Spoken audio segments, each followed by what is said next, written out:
Halo, Assalamualaikum warahmatullahi wabarakatuh. Ketemu lagi dengan Ibu ya.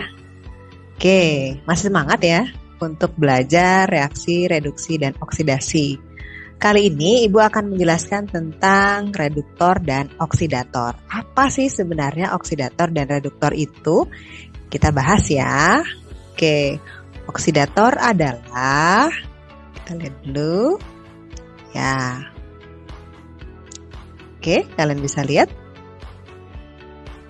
Oksidator adalah zat yang menyebabkan zat lain itu mengalami reaksi oksidasi, tetapi zat ini sendiri mengalami reaksi reduksi.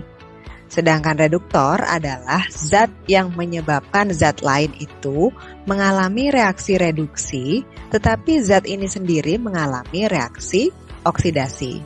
Oke, kita lihat contohnya. Zn, seng, ya, bereaksi dengan PbO timbal 2 oksida menghasilkan seng oksida dan timbal Pb ya. Nah, dari reaksi ini manakah tentukan oksidator dan reduktornya? Oke, kita lihat. Kita bisa menentukan oksidator dan reduktor ketika kita mengetahui oksidasi yang mana, reduksi yang mana. Tentunya kalian masih ingat ya, kalau oksidasi ketika biloxnya naik, kemudian reduksi ketika biloxnya turun. Oke, kita lihat langsung. Nah, di sini langsung Ibu kasih jawaban. Nah, di sini kita reaksikan dulu. Ya, kita tuliskan bilox-biloxnya. Zn karena dia di sini unsur bebas, maka biloxnya 0.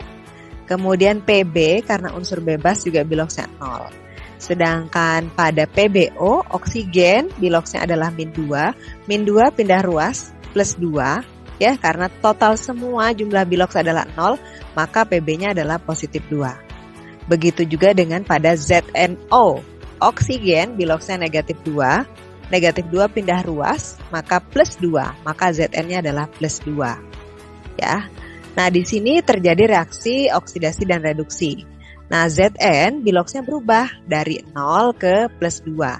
Terjadi kenaikan bilox. Nah, di sini terjadi reaksi oksidasi ya. Kemudian Pb terjadi penurunan bilox dari +2 menjadi 0. Ini disebut reaksi reduksi. Maka dari reaksi ini yang termasuk oksidator adalah di sini yang mengalami reduksi, tapi menyebabkan zat lain mengalami oksidasi. Maka yang berperan sebagai oksidator adalah PbO. Oke, sedangkan reduktor adalah zat yang menyebabkan zat lain mengalami reaksi reduksi, tapi dia sendiri mengalami reaksi oksidasi, yaitu Zn. Jadi oksidator dan reduktor ini terletak pada reaktannya ya. Sedangkan hasil reaksi ini disebut sebagai hasil oksidasi ZnO dan Pb ini sebagai hasil reduksi. Oke, semoga bisa dipahami ya tentang oksidator dan reduktor. Oke, kita lanjut nih, yaitu jenis-jenis reaksi redoks. Yang pertama adalah reaksi penggabungan. Nah, reaksi penggabungan adalah reaksi yang menggabungkan antara unsur dengan unsur untuk membentuk senyawa kimia, atau bisa juga unsur dan senyawa membentuk suatu senyawa. Oke, kita lihat contoh misalnya 2H2 ditambah O2 menjadi 2H2O. Oke, di sini penggabungan dari unsur hidrogen dengan oksigen membentuk senyawa air atau molekul air. Yang kedua adalah reaksi penguraian. Reaksi penguraian adalah kebalikan dari reaksi penggabungan, yang berarti menguraikan senyawa kimia menjadi unsur-unsur penyusunnya. Nah, contohnya, jika air H2O terurai menjadi hidrogen tambah oksigen, maka reaksi ini adalah disebut reaksi penguraian, karena terurai menjadi unsur-unsur penyusunnya. Atau bisa juga dari senyawa menjadi senyawa plus unsur. Oke, yang ketiga adalah reaksi pertukaran, di mana di sini melibatkan ada unsur atau atom yang ditukar satu dengan yang lainnya. Maka reaksi pertukaran ada 3 jenis, yaitu pertukaran hidrogen, kemudian pertukaran logam, dan pertukaran halogen.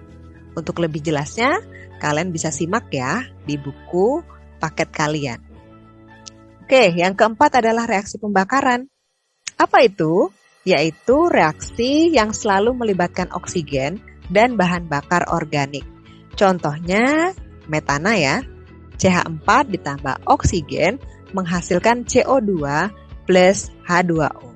Nah, di sini adalah reaksi pembakaran karena dengan menambahkan oksigen kemudian dengan bahan bakar organik. Lanjut, yang kelima adalah reaksi autoredoks dan konproporsionasi. Apa itu? Reaksi autoredoks atau disebut kata lainnya adalah disproporsionasi adalah reaksi yang mengalami oksidasi dan reduksi berasal dari atom atau ion atau molekul yang sama. Contohnya Cl2 ditambah NaOH menjadi NaCl plus NaClO3 plus H2O. Nah, kalau kita lihat di sini ya, di sini ada melibatkan dari satu unsur dia terlibat menjadi dua senyawa. Nah, di sini Cl2 bisa berubah menjadi NaCl, bisa juga berubah dari Cl2 biloxnya menjadi NaClO3.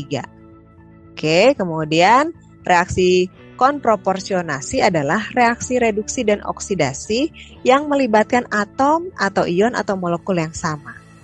Oke, contohnya H2S ditambah SO2 menjadi S ditambah H2O.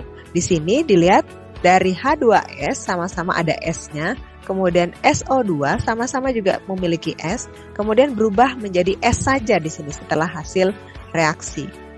Oke, maka ini disebut reaksi konproporsionasi. Oke, demikian penjelasan Ibu. Oke, semoga apa yang Ibu jelaskan bisa kalian pahami. Tetap semangat belajar, senantiasa selalu berlatih soal-soal ya, agar kalian lebih paham lagi tentang reaksi, reduksi, dan oksidasi. See you next. Wassalamualaikum warahmatullahi wabarakatuh. Bye-bye.